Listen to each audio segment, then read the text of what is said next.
नमस्कार मित्रों, आपका स्वागत है हमारे चैनल बुद्धवाणी इंस्पायर्ड पर। यहां हम बुद्ध की प्रेरक कहानियों के माध्यम से जीवन के महत्वपूर्ण सबक सीखते हैं। दोस्तों, ध्यान लगाने के बारे में हमने काफी सारी कहानियां सुनी हैं, हमने काफी सारी बातें सुनी हैं, लेकिन उसके बाद भी हम ध्यान नहीं लगा पाते, हम किसी काम में मन नहीं लगा पाते। आखिर ऐसा क्यों होता है और ऐसी क्या वजह है जिस कारण जब भी हम कोई कार्य करना शुरू करते हैं तो हमारा मन भटकने लगता है, हमारे मन में तरह तरह के विचार चलने लगते हैं और हम उस कार्य पर ध्यान ही नहीं गा पाते। तो अगर आप भी इस समस्या से जूझ रहे हैं तो आज की जो कहानी है यह आपके लिए बहुत ही महत्वपूर्ण होने वाली है। तो इस कहानी को अंत तक जरूर देखिएगा। इस कहानी में हम आपको कुछ ऐसे तरीके बताने वाले हैं जिसके माध्यम से आप किसी भी कार्य को मन लगाकर कर सकते हैं और आपका ध्यान भी प्रति सेकंड गहरा होता जाएगा। दोस्तों, एक समय की बात है, एक नगर में एक बहुत ही प्रसिद्ध गुरु रहा करते थे। वह बहुत ही विद्वान और बहुत ही ज्ञानी थे। लोग उनके पास अपने समाधान के लिए बहुत दूर दूर से आया करते थे और उनके आश्रम में उनके कई शिष्य भी उनके साथ रहा करते थे। एक दिन की बात है, वह अपने आश्रम में टहल रहे थे कि तभी उन्होंने देखा कि उनका एक शिष्य संस्कृत के कुछ लोगों को एक पन्ने से दूसरे पन्ने पर उतारने का प्रयास कर रहा था, लेकिन बार बार गलती होने के कारण उसे वह सारा काम दोबारा शुरू करना पड़ रहा था। कई बार प्रयास करने के बाद आखिरकार वह थक गया और हार मान ली। तभी उसकी नजर उन गुरुवर पर पड़ी। जब उस शिष्य ने उन गुरु को देखा तो उन्हें प्रणाम किया और अपनी समस्या बताते हुए वह उन गुरुवर से कहता है, हे गुरुवर, मैं करीब 2 घंटों से नए पन्ने पर उतारने की कोशिश कर रहा हूं, लेकिन बार बार न जाने क्यों मुझसे गलती हो जा रही है। न जाने क्यों बार बार मेरा मन भटक जा रहा है। मैं हर बार अपने मन को साधने की कोशिश कर रहा हूं, लेकिन बार बार मुझसे कोई ना कोई गलती हो ही जा रही है और इसी कारण मुझे बार बार यह काम एक नए सिरे से शुरू करना पड़ रहा है। आखिर ऐसा क्यों हो रहा है? इसका जवाब देते वह गुरुवर अपने उस शिष्य से कहते हैं, बनते ऐसा केवल ध्यान की कमी के कारण होता है, क्योंकि एक साधारण इंसान अपने मस्तिष्क की 999 ऊर्जा को यूं ही व्यर्थ कर देता है। इसी कारण उसका मन किसी भी कार्य में नहीं लग पाता और यही वजह है कि उनसे बार बार गलतियां होती रह और वह चाहकर भी उन गलतियों को सुधार नहीं पाते। और वहीं पर एक सधा हुआ मन इन कार्यों को बड़ी सरलता और सहजता से कर लेता है और इसके पीछे भी कई कारण हैं। तभी वह शिष्य उन गुरुवर से कहता है, कौन से कारण हैं गुरुवर? तभी वह गुरुवर अपने उस शिष्य से पहला कारण बताते हुए कहते हैं, भंते, आप लिखते वक्त जरूर किसी और घटना के बारे में सोच रहे हो। इस पर वह शिष्य हां में सर हिलाते हुए कहता है, जी गुरुवर, आपने बिल्कुल सही कहा।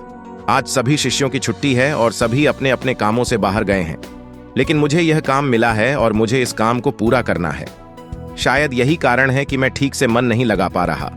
तभी वह युवा शिष्य उन गुरुवर से कहता है, हे गुरुवर, यदि हमारा मन कहीं ना लगे और हम किसी भी कार्य को सही ढंग से ना कर पाए तो ऐसी स्थिति में हम अपने ध्यान को कैसे बढ़ा सकते हैं? इसका जवाब देते हुए वह गुरुवर अपने उस युवा शिष्य से कहते हैं, भंते, मैं तुम्हें कुछ ऐसे तरीके बताने जा रहा हूं जिन्हें यदि तुम ध्यान में रखोगे तो तुम अवश्य ही अपनी ध्यान शक्ति को बढ़ा पाओगे और तुम किसी भी कार्य में गहराई से मन लगा पाओगे। आगे गुरुवर सबसे पहला तरीका बताते हुए कहते हैं, भंते, जब भी तुम्हारा मन किसी कार्य में ना लगे तो सबसे पहले सांसें लो और गहरी सांसें छोड़ो। ऐसा करीब 5 बार करो और अपने मन को काम और अन्य चीजों से हटाकर केवल सांस पर ले आओ। आगे गुरुवर अगला तरीका बताते हुए कहते हैं, भंते, जब भी तुम कोई कार्य कर रहे हो तो अपनी सारी इंद्रियों को एक काम से जोड़ने का प्रयास करो। जैसे कि अब भी तुम लिखने का प्रयास कर रहे थे, तो लिखते वक्त जब तुम कलम अपने हाथों में पकड़ते हो तो उंगलियों के बीच में उस कलम का स्पर्श महसूस करो। अपनी आंखों से शब्दों को बनते हुए देखो और लिखते समय कलम और कागज के घर्षण से जो आवाज उत्पन्न हो रही है उस पर ध्यान केंद्रित करो, उसे ध्यान से सुनो।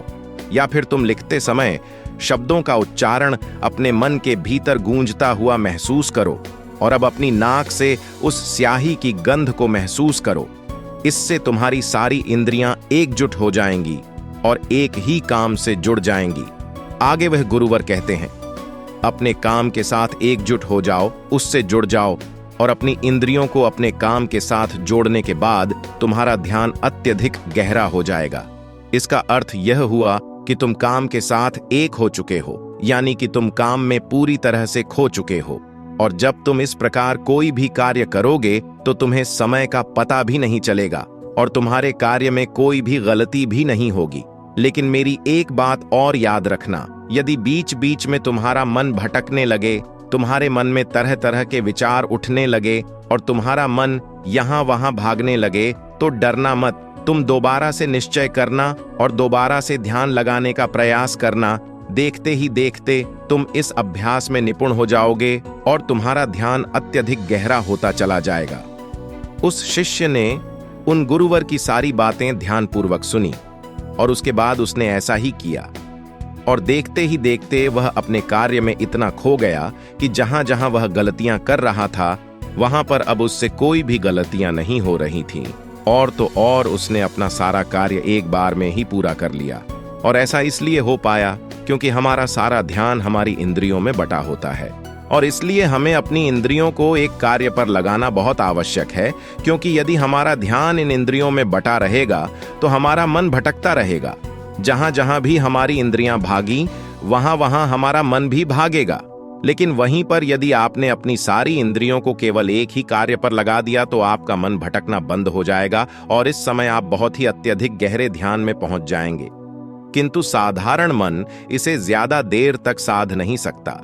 लेकिन इस प्रकार बार बार और निरंतर अभ्यास करने से मन ध्यान को साधना सीख जाता है और आपका ध्यान अत्यधिक गहरा होने लगता है और आपको उस कार्य में रुचि भी आने लगती है। और जब भी आप उस कार्य में पूरी तरह से खो जाते हैं तो आपको समय का भी पता नहीं लगता और आपका कार्य भी अच्छी तरह से और सफलतापूर्वक हो जाता है। वह गुरु अपने शिष्य को यह सारी बातें बताकर ध्यान में लीन हो गए। लेकिन तभी वहां पर एक युवक आया और उस युवक ने उन गुरुवर को प्रणाम किया। तभी उन गुरुवर ने अपनी आंखें खोलीं और इस पर वह युवक कहता है, हे गुरुवर, मैं आपके पास बहुत दूर से आया हूं। मैंने आपके बारे में तरह तरह की बातें सुनी है। मैंने सुना है कि आप सभी की समस्याओं का समाधान करते हैं। मेरी भी एक समस्या है, कृपया करके मेरा मार्गदर्शन करें। इस पर वह गुरुवर उस युवक से कहते हैं, बोलो, आखिर तुम्हारी क्या समस्या है? वह युवक अपनी समस्या बताते हुए उन गुरु से कहता है, हे गुरुवर, मैं बहुत लंबे समय से तैयारी कर रहा हूं। मैंने कई तरह के सरकारी परीक्षाएं भी दी हैं, लेकिन मैं किसी में भी उत्तीर्ण नहीं हो पाया। मुझे यह पता ही नहीं चल पा रहा कि आखिर मुझसे गलती कहां हो रही है, आखिर मुझ में क्या कमी है। उस युवक का यह प्रश्न सुनकर वह गुरुवर मुस्कुराने लगे और उस युवक से कहते हैं, भंते, क्या तुम सच में अपनी परीक्षा में सफल होना चाहते हो? इसका जवाब देते हुए वह युवक कहता है, हाँ गुरुवर, मैं अपनी परीक्षा में सफल होना चाहता हूं, इसीलिए तो मैं आपके पास आया हूं। कृपया करके मेरा मार्गदर्शन करें। तभी वह गुरुवर अपने स्थान से उठे और उस युवक का हाथ पकड़ करके एक कुएं पर ले गए। कुएं के पास पहुंचकर उन गुरुवर ने उस युवक के हाथ में एक घड़ा थमा दिया और उस युवक से कहा, इस घड़े में पानी भरकर वापस आश्रम में ले आओ। इतना कहकर गुरुवर वापस आश्रम लौट गए।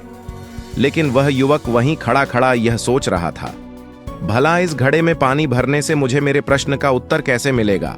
आखिर मुझे यह कैसे पता चलेगा कि मैं परीक्षा में कैसे पास हो सकता हूं? लेकिन उस युवक के पास और कोई विकल्प भी नहीं था। इसलिए जैसा कि उसे उन गुरुवर ने कहा था, कुएं से पानी खींचा और मटके में पानी भर लिया। लेकिन यह क्या? मटके में तो कई सारे बारीक छेद है जिनसे पानी धीरे धीरे रिस रहा है। वह युवक मन ही मन यह सोचने लगा, इस घड़े में तो छेद है, मैं इसे आश्रम में कैसे ले जाऊंगा? तभी उसने सोचा, यह छेद तो बहुत छोटे हैं, यदि मैं इसे जल्दी जल्दी ले जाऊं तो मैं आश्रम तक जल्दी पहुंच जाऊंगा और इसमें से पानी भी ज्यादा नहीं गिरेगा। यह सोचकर उस युवक ने वह घड़ा उठाया और दौड़ता हुआ वह जल्दी जल्दी उन गुरुवर के पास पहुंचा। लेकिन जब तक वह वहां आश्रम पहुंचता, वह पूरी तरह से भीग चुका था और मटके में पानी केवल नाम मात्र के लिए ही बचा था। इसे देखकर वह गुरुवर मुस्कुराने लगे और उस युवक से कहते हैं, मन का भटकाव बहुत बड़ी बीमारी है और तुम्हारे साथ भी यही हो रहा है। तुम्हारे मन में विभिन्न प्रकार के विचार हैं, अर्थात तुम एक समय में कई सारे विचार सोच रहे हो, जिस कारण लगातार तुम्हारी मानसिक ऊर्जा व्यर्थ हो रही है और इसीलिए मेहनत करते हुए भी तुम कोई परिणाम प्राप्त नहीं कर पा रहे हो। जैसा कि उस मटके में कई सारे बारीक छेद थे और तुमने सोचा कि तुम उसे लेकर जल्दी जल्द आश्रम पहुंच जाओगे, जो तुम्हारा लक्ष्य था, लेकिन तुमने देखा कि वह सारा पानी धीरे धीरे करके उस मटके से गिरता चला गया और अंत तक इस मटके में केवल नाम मात्र पानी ही बचा है। इसलिए अपने मन को भटकने से रोको, क्योंकि ध्यान के बिना कोई भी कार्य पूरा नहीं किया जा सकता है।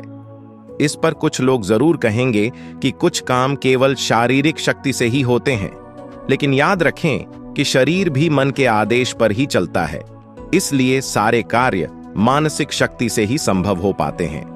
यदि कोई लकड़हारा लकड़ी काटते समय ध्यान न रखे तो वह एक जगह पर कुल्हाड़ी नहीं चला सकता और हो सकता है कि वह खुद को चोट भी पहुंचा ले।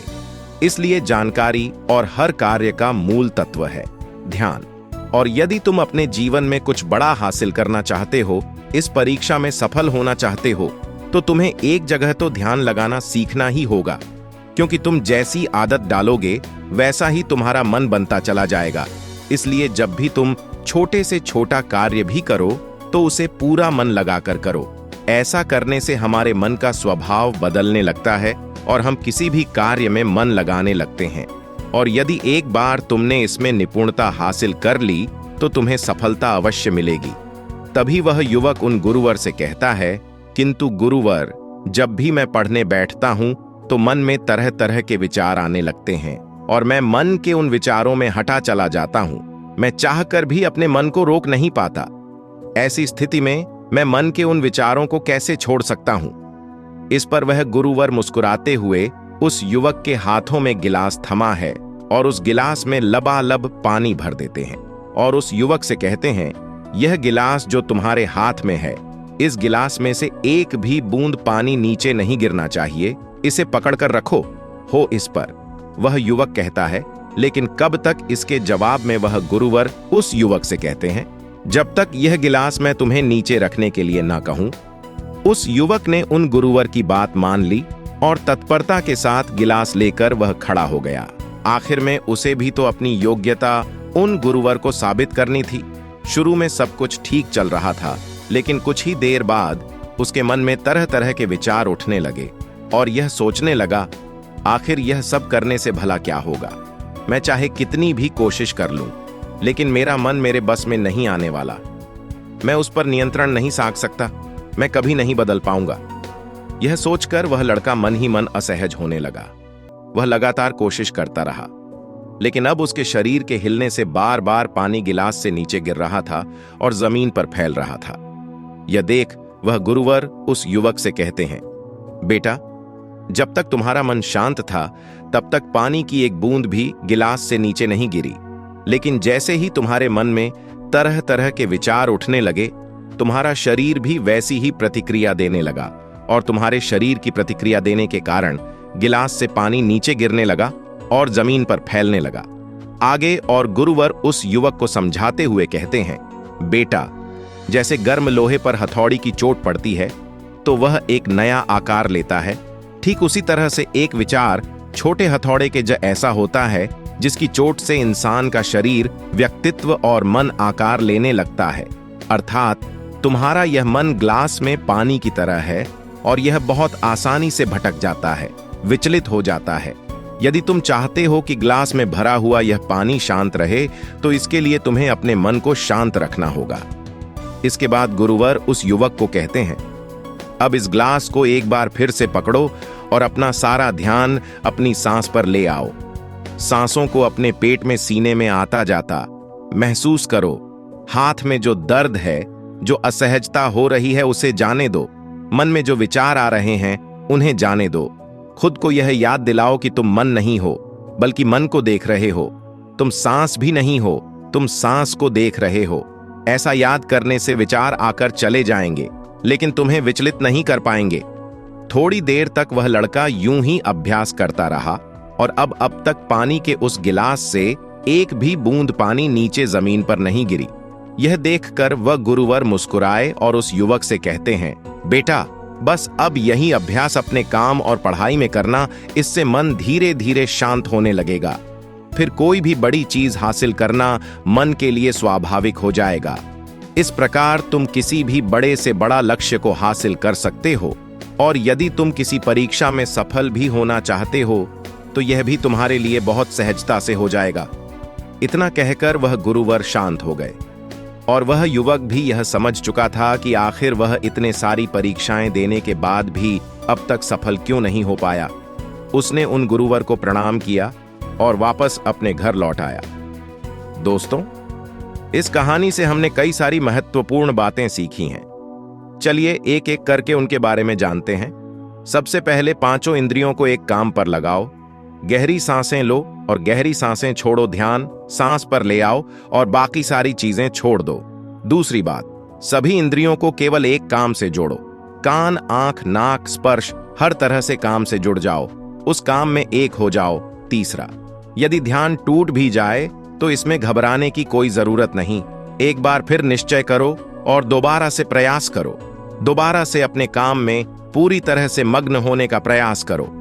धीरे धीरे ध्यान गहरा होता चला जाएगा और आप किसी भी कार्य में पूरी तरह से मग्न हो जाएंगे। जब ऐसा होगा तब आप वह कार्य बड़ी सरलता और सहजता से पूरा कर लेंगे। इस बीच जो समय लगने वाला है उसका भी अंदाजा आपको नहीं लग पाएगा, और साथ ही ना तो वह काम आपको बोझ लगेगा और ना ही आप उस काम को करने में उबाऊ महसूस करेंगे। आप उस काम में आनंदित रहेंगे, उस काम में आपको मजा आएगा और आप उस कार्य को बड़ी सरलता और सहजता से पूरा कर पाएंगे। दूसरी बात जो हम इस कहानी से सीखते हैं वह है कि हर जानकारी और हर कर्म का मूल तत्व है ध्यान। हमें ऐसा लगता है कि मन के छोटे मोटे भटकाव से कोई फर्क नहीं पड़ता, लेकिन बिना ध्यान के कोई भी कार्य संभव है ही नहीं। आपने कभी ना कभी तो यह महसूस किया ही होगा कि जब आप कोई पढ़ाई कर रहे हैं या कोई जरूरी काम कर रहे हैं, उसी दौरान आपके फोन में कोई नोटिफिकेशन आ जाता है। आपका मन तुरंत ही यह कहता है कि चलो एक बार वह नोटिफिकेशन देख लेते हैं, आखिर उसमें ऐसा क्या है। और जैसे ही आप वह नोटिफिकेशन देखने जाते हैं, आपका पूरा ध्यान उस स्मार्टफोन में लग जाता है और आपका अधिकांश समय उसी में बीत जाता है। लेकिन जब आपको यह एहसास होता है तब तक बहुत देर हो चुकी होती है। तीसरी बात, स्वीकार करो और जाने दो। जैसे गर्म लोहे पर हथौड़े की चोट से वह आकार लेता है, ठीक उसी प्रकार से मन के विचार भी एक हथौड़े की भांति है, और उनकी चोट से इंसान का शरीर, व्यक्तित्व और मन आकार लेता है।